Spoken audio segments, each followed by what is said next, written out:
ucapannya ialah nahnu qaumun a'azzana Allahu bil Islam famahma nabtaghil 'izza bighairi ma a'azzana Allah adallana Allah.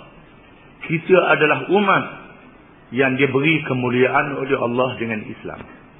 Sekiranya kita mencari kemuliaan yang lain daripada Islam, nescaya kita menerima penghinaan. Hari ini orang Islam menjadi umat yang lemah. Kerana apa? Kerana mereka mencari kemuliaan lain daripada Islam. Mereka menganggap akan menjadi maju kalau ikut barat. Ikut barat, ikut cara yang bukan Islam, akan jadi maju. Meninggalkan ajaran Islam, membuka aurat, meninggalkan hukum Allah, berakhlak sebagaimana orang-orang barat, alasannya untuk jadi maju. Apa yang berlaku ialah umat Islam menjadi hina. Kemuliaan Islam, kemuliaan umat Islam ialah dengan mereka berpegang kepada ajaran Islam. Dan umat Islam menjadi umat contoh kepada yang lain, terutamanya kepada golongan ahli kitab yang menjadi pengikut Nabi Musa dan Nabi Isa alaihi wassalam, atau dengan lain perkataan penganut agama kitabi, agama Yahudi dan agama Kristian. Mereka lah yang layak masuk Islam kerana mereka mengetahui kebenaran Nabi Muhammad sallallahu alaihi wasallam. Bahkan mereka berhimpun ramai-ramai di Madinah menunggu kedatangan Nabi Muhammad, Nabi akhir zaman sallallahu alaihi wasallam yang berhijrah ke Madinah. Ulama-ulama mereka mengajar, memberitahu anak-anak murid bahawa akan zahir Nabi akhir zaman. Bila mari, kamu mestilah beriman kepadanya, ikut Nabi akhir zaman itu. Tiba-tiba sedikit saja di kalangan ahli kitab yang masuk Islam. Kebanyakannya tak masuk Islam. Kenapa? Kerana ta'assub perkauman. Kerana Allah memilih Rasul akhir zaman bukan dari kalangan bangsa Yahudi. Dipilihnya dari bangsa Arab. Ta'assub perkauman telah merosakkan orang-orang Yahudi. Begitulah kita orang Islam, kalau ta'assub perkauman kita, ta'assubnya kaum dan bangsa, akan merosakkan diri kita. Yang menyelamatkan kita ialah Islam, bukan bangsa. Kita dibenarkan sayang kepada bangsa, diizinkan sayang kepada puak, tetapi hendaklah menyelamatkan bangsa dan puak dengan Islam.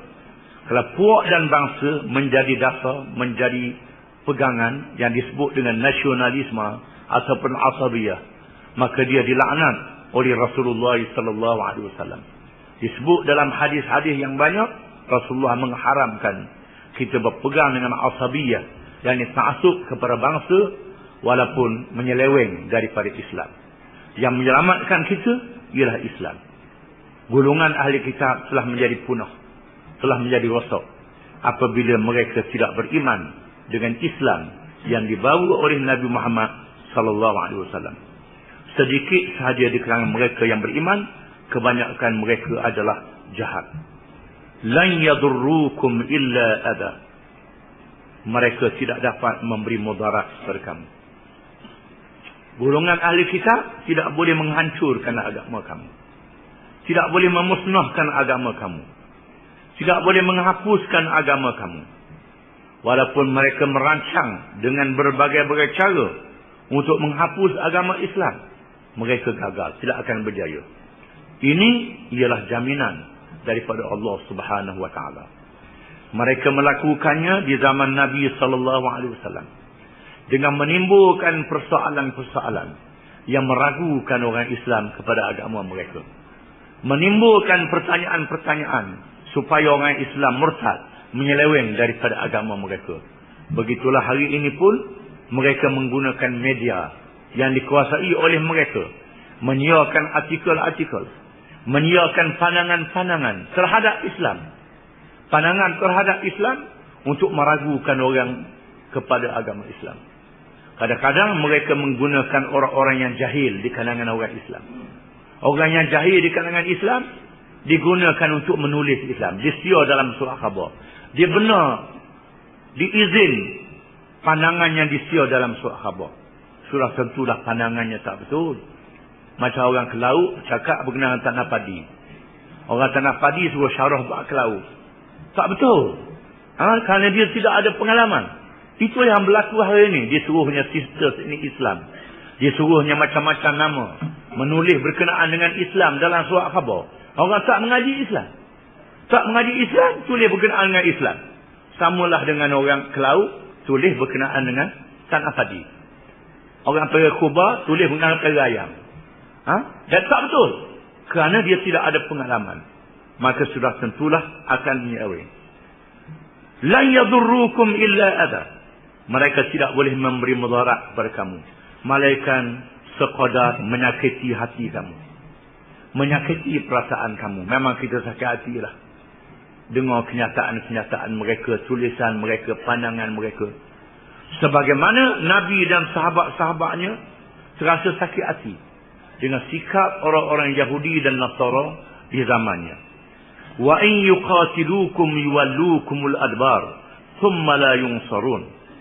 Dan jika mereka memerangi kamu, mereka akan lari bertempiaran, kalah. Kalau mereka berperang dengan kamu, mereka kalah. Thumma la yunsarun. Mereka tidak diberi pertolongan oleh Allah Subhanahu wa taala. Keadaan ini berlaku di zaman orang Islam berpegang dengan ajaran Islam. Bersama dengan Nabi SAW. Adapun orang Islam tak berpegang dengan ajaran Islam, orang Islam pula cabut lagi. Dia akan jadi begitulah. Kalau orang Islam berpegang dengan ajaran Islam, musuh-musuh Islam tidak boleh mengalahkan orang Islam.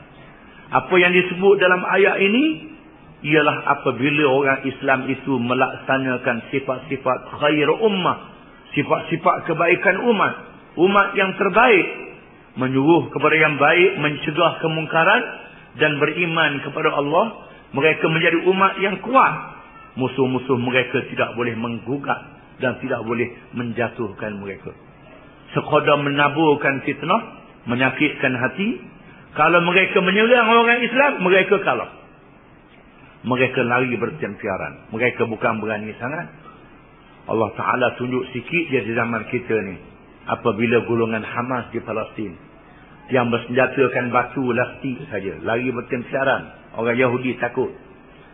Golongan Hizbullah yang sedikit di Lebanon menentang tentera Yahudi yang mendapat bantuan kuasa-kuasa besar dunia, lari bertempiaran.